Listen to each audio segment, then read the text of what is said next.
What's up, y'all? You're watching Union Minded. I'm your host, Eric, and today we are going to cover two stories, both of which are going to illustrate just how little capital gives a care about you, the public, children, or anything outside of making money, profits.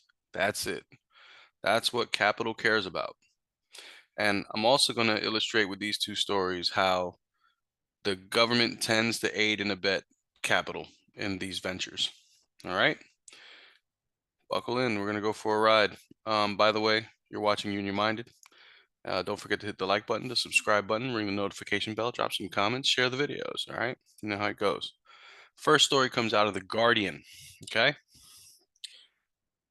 It's by Tom Perkins. It was published Saturday, February 11th at 5 o'clock Eastern Time. All right. Ohio catastrophe is a wake-up call to dangers of deadly train derailments.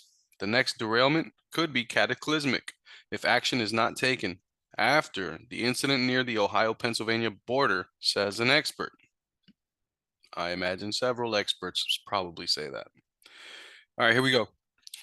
5 days after a train carrying vinyl chloride derailed and exploded near the Ohio-Pennsylvania border, crews ignited a controlled burn of toxic chemicals to prevent a much more dangerous explosion.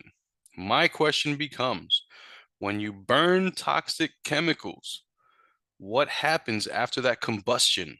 I got to imagine that smoke gets up in the air, gets heavy, and comes back down just as toxic, only now it's an aerosol for people to breathe in. So I don't know how this is a plus, but it sounds like the people anywhere near that crash site probably got some nice bad air they got to breathe in. Thousands in East Palestine, a town of about 5,000 people, evacuated. And officials warned the controlled burn would create a phosgene and hydrogen chloride plume across the region. You know what a plume is, right? A plume is a cloud. Phosgene is a highly toxic gas that can cause vomiting and breathing trouble and was used as a weapon in the First World War. That's great. So the railroad company essentially, as a result of their incompetence, not incompetence, profiteering, as a result of their profiteering, you can basically say they bombed Palestine, uh, Ohio, with a World War I weapon. Awesome. Great job, guys. That's kind of like what we want in our world, right? We want World War I weapons dropped on us. It's awesome. Though no one died in the accident, the catastrophe serves as a wake-up call to the potential for more deadly freight rail derailments. Public health advocates warn. By one estimate, 25 million Americans live in an oil train blast zone. And had the derailment occurred just a few miles east, it would be burning in downtown Pittsburgh with tens of thousands of residents in immediate danger. You know, there was a movie with Denzel Washington on a train where the train got stuck going excessively fast, and they had to derail it, and the train was carrying some chemicals.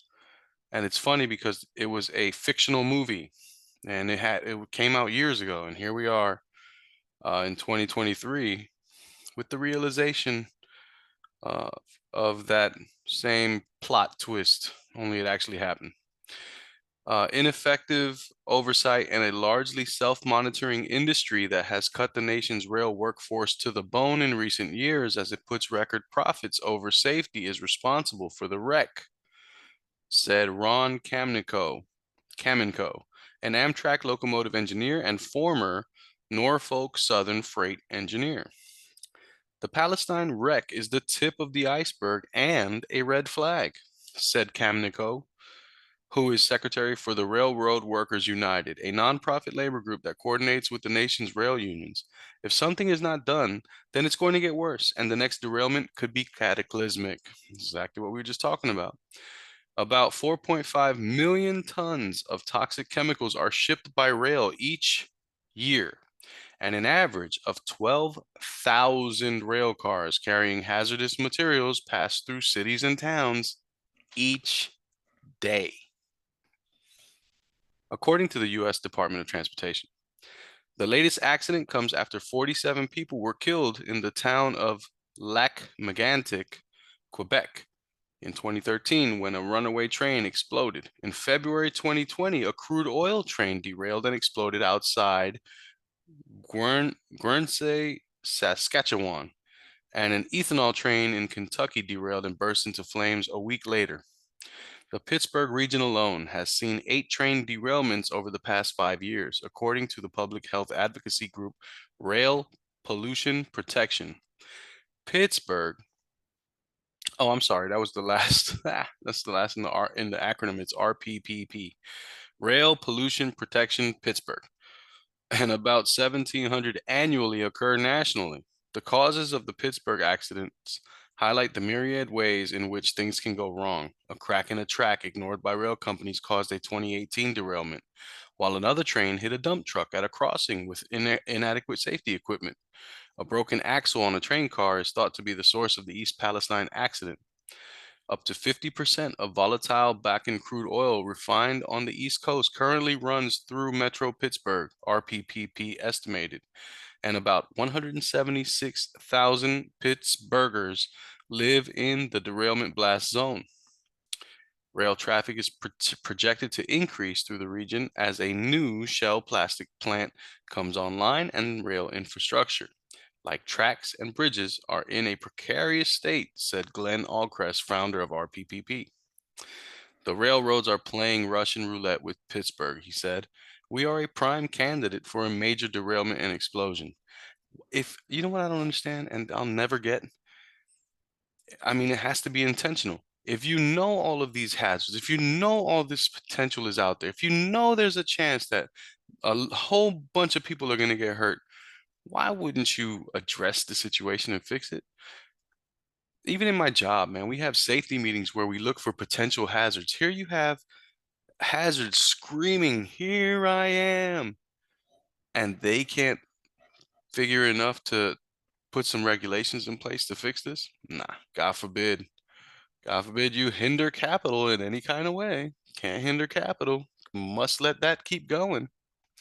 Still, the U.S. Transportation Department in 2020 approved a rule to allow liquefied natural gas. Awesome, to be shipped via rail with no additional safety regulations. That's a great idea.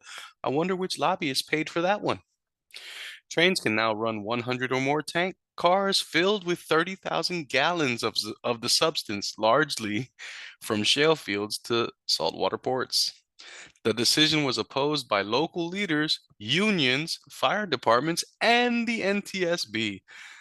I wonder why all those groups opposed that idea, and yet it went through anyway. I wonder why. I have no idea why that happened. Why? So many people opposed it and give it a thumbs up. Why? The risks of catastrophic LNG releases in accidents is too great not to have operational controls in place before large blocks of tank cars and unit trains proliferate, the NTSB wrote in a comment on the proposed rule. Just 22 train tank cars filled with LNG hold the same amount of energy as the Hiroshima bomb. I told you, man, they rolling nuclear bombs through your neighborhood. A coalition of environmental groups wrote in comments to the regulators opposing the LNG rail rule change in 2020.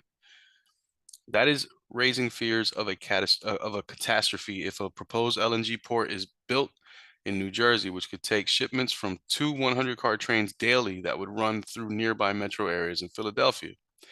An LNG fire is extremely difficult for local crews to contain, and shipping it via rail is an extremely dangerous practice, said Natural Resources Defense Council senior attorney Kimberly ONG. We've been astonished by the effect that the spillage of 5 cars of vinyl chloride has had at the Pennsylvania-Ohio border, but that would be nothing compared to the effects of a similar derailment of LNG, she added. In Florida, plans to expand passenger rail service also seem designed to increase LNG shipment capacity by the company behind the effort, said Susan Mehiel, coordinator of the Alliance for Safer Trains. The public safety advocacy group fears higher speed passenger trains sharing tracks with freight trains carrying LNG and other chemicals could ignite disasters like that in East Palestine. They're playing with fire, but they don't care. Why? Because it makes profit. And what is the cost? It's not going to affect the very rich people. Trains ain't going through Beverly Hills, baby. Trains ain't going through the Hamptons with this stuff. They going through Pittsburgh. They're going through Ohio. They're going through the working towns. They don't care. Capital doesn't care. Eastern Ohio is less dense than most of where Florida's lines run, Mihil added. An LNG explosion in denser East Florida would likely be much more deadly, she said. There's no evacuation because you're dead. So it's very frightening, Mihil said. Under the Biden administration, the Transportation Department has proposed a suspension of the Trump-era LNG rule, allowing the substance to be transported via rail and to replace it with a new rule. The suspension was supposed to be published by June 2022, but it and the new rule have been delayed twice and are now supposed to be final in March, ONG said. I don't know if this is a priority for DOT, she added. I doubt it is. The Railroad Workers United pinned the threat on rail industry cuts to inspection staff and the elimination of safety protocol. I believe that. The East Palestine train was hurried, the nonprofit said in a statement. And though a cause hasn't been fully determined, it appears the train was not properly inspected. Rail companies laid off more than 20,000 rail workers during a year period in 2018-2019, representing the biggest layoffs in rail since the Great Recession. And the nation's rail force has dipped below 200,000, the lowest level ever, and down from 1 million at its peak. They have cut the hell out of the workforce, and there are big plans to cut it further, Kamenko said. Just because the rail companies are profitable doesn't mean they're healthy. No, indeed. No, indeed. Just because they're profitable does not necessarily mean they're healthy. It's healthy for the wealthy who are loving the profits, but for the rest of us, they're like, screw you, Forrest. All right, that's story one. And as you can tell, I'm pretty damn irritated by it because we just went through this in November with the rail negotiations, and the rail companies came out on the better end of that bargain. And it doesn't, it's just disheartening, man, because every time I turn around, it's like there's another story where the same crap's going on from 100 years ago and we ain't really advanced all that much. It's very disheartening. And then when you look around and you're looking for some hope and you're looking for some leadership and you're looking for folks to be fighting all of this madness and you don't find it close enough to home, it can be disheartening. So that's why we talk to each other so that we can inspire each other so that we can lead the fight. You know what I mean? Second story, and this one pisses me off even more because, man, people fought and died to stop this kind of nonsense, and we're bringing it back.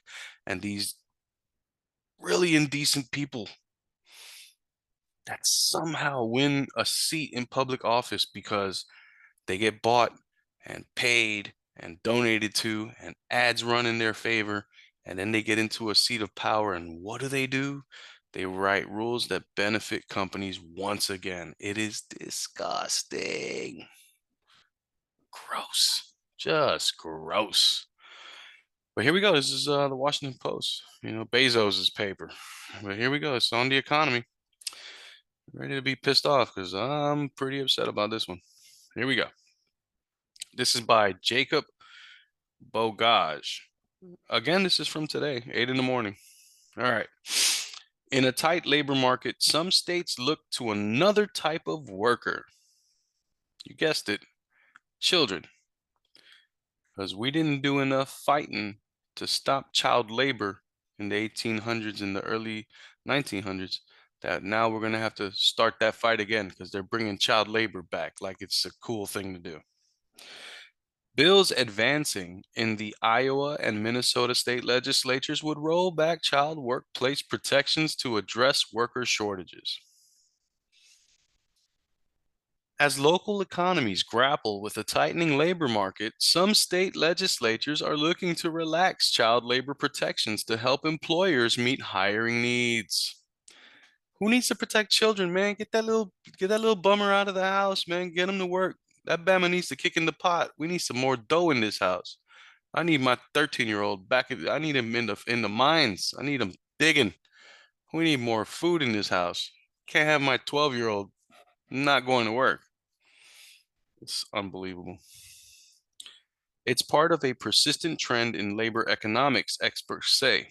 When employers struggle to find talent, many prefer to hire younger, cheaper workers rather than increase pay and benefits to attract adults. But of course, why would you want to pay proper salaries and benefits when you can just hire children instead? Children are happy to work for a quarter. Just give them a lollipop. They're thrilled. Because of the high demand for workers where there are holes in the system, unfortunately, child laborers can get caught up in staffing some of those holes, said David Wheel, a professor of social policy and management at Brandeis University and a former wage and hour administrator at the Department of Labor. Legislators in Iowa and Minnesota introduced bills in January to loosen child labor law regulations around age and workplace safety protections in some of the country's most dangerous workplaces. That's nice. They're going to lighten up protections in some of the most dangerous workplaces. Oh, we're doing great in this country. Minnesota's bill would permit 16 and 17-year-olds to work construction jobs. Yeah, because 16 and 17-year-olds belong around heavy equipment that kill folks when there's an accident. That makes sense. Yeah, a really hyper young person on a construction site. I can't even, what can go wrong? What can possibly go wrong? The Iowa measure would allow 14 and 15-year-olds to work certain jobs in meat packing plants. Again, because an adolescent person with a lot of energy is a good person to have in a meat packing plant with sharp instruments and machines going and cutting meat up. The Iowa bill introduced by state senator, remember this name if you live in Iowa, so you can kick this jackhole out of office. Jason Schultz, Republican. Please kick him out of office. He's terrible, obviously. He's introducing a child labor bill. It's not a good person. His bill would permit children as young as 14 to work in industrial freezers and meat coolers, provided they are separate from where meat is prepared and work in industrial laundry. How about you just hire adults, man? Just pay them a living wage. Why don't you just hire adults? No, God forbid you break bread with those that make the money for you. Instead, you'll hire children and put them at risk. Because who cares, right? As long as you're making money, right? Who cares, right? It's disgusting. At 15, they would be able to work as lifeguards and swimming instructors, perform light assembly line work after obtaining a waiver from state officials, and load and unload up to 50 pounds of products from vehicles and store shelves with a waiver, depending on the strength and ability of the 15-year-old. I'm in construction and we're required to be able to lift 50 pounds. You're talking about a, a person that's going through puberty. And as long as they're strong enough, they're going to go ahead and manage 50 pounds. 50 pounds for an 8-hour workday? That's a lot. It's a lot. This is not something that you should do to children. Children should be in school learning. That's where children should be. Learning, not working, learning, not earning, learning. The Iowa proposal would all why wouldn't they be writing like legislation to fix society? Instead, you're writing legislation to assist business yet again, as if business needs more assistance. They already get everything. They've already purchased it all, but you're still steady there writing laws to help them out even more. You guys are gross. The Iowa proposal would also expand hours teenagers can work during the school year. Of course, because who needs to study? Who needs to go to sleep? You need to be working. And would shield businesses from civil liability if a youth worker is sickened, injured, or killed on the job. So not only are you writing laws to make sure kids can work longer hours, but you're also putting into this law mechanisms to protect the business in case that kid should get hurt. or killed at work. You guys are special kind of lovely, I swear. Schultz, man, you're a sweetheart. I mean that sarcastically as hell, dude. Schultz did not respond to requests for comment. Of course not. Critics say the proposal is dangerous and would subject child workers to hazardous environments. They're absolutely right. Do you remember the images of children in manufacturing and other dangerous work situations from the early 1900s? Connie Ryan, executive director of the Interfaith Alliance of Iowa, said in testimony to state lawmakers, according to Radio Iowa, there is a reason our society said that it is not appropriate for children to work in those conditions. It's deeper than that, Connie Ryan. There is a reason that our society was willing to sacrifice their lives so that their children didn't have to work in those ages. That's the thing that gets lost on folks. People died for the benefits we now take for granted. And I see it all the time on the internet comments from young people who have no effing clue how they got a weekend off, because these dodo birds will sit there and comment, I got weekends off and I'm not in a union. Really? How do you think that happened, you dumbass? Proponents of the Iowa bill argue that lowering the age limit fills a need. Of course, yeah, sure. So that's a reason to do it. It fills a need. You know what else would fill a need?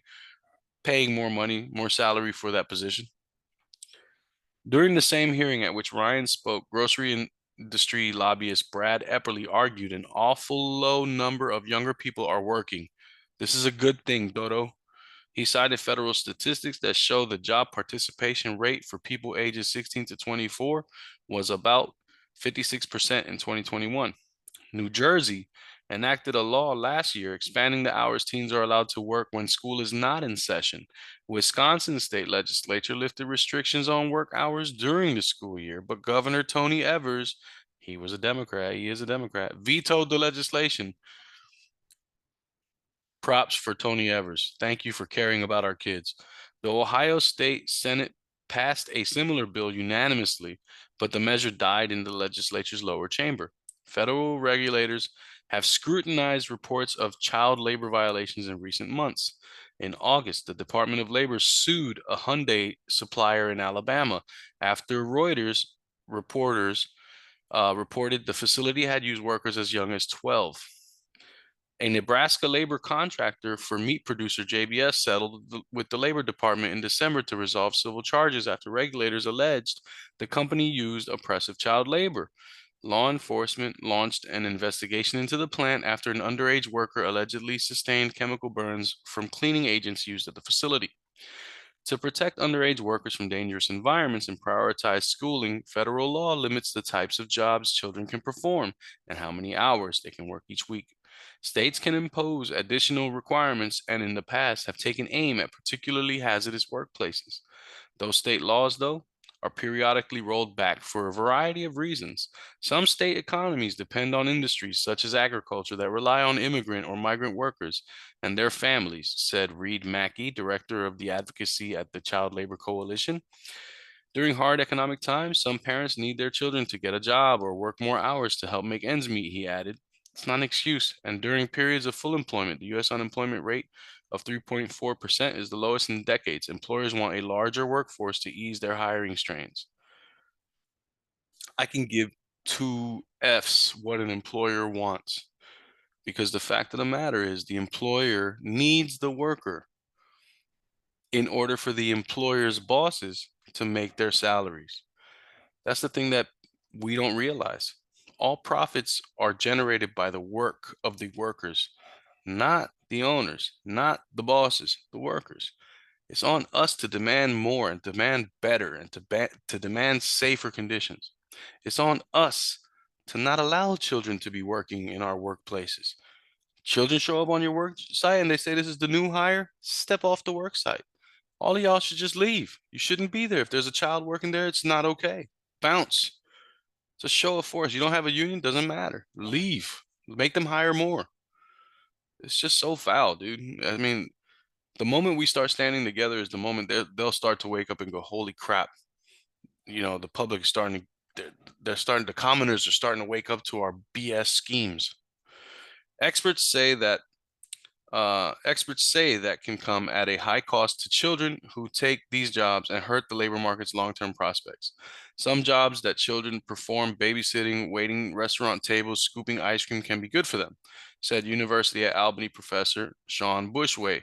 Those kind of jobs can teach responsibility, professionalism, and financial literacy, said Bushway, who studies the effect of work on young people. But other more trade-oriented jobs, such as agricultural work, landscaping, and construction, could be more pernicious, said Debbie Berkowitz, a fellow at Georgetown University's Kalmanovitz Initiative for Labor and the Working Poor. They're less likely to employ middle or upper class children who take jobs for workplace experience or pocket change.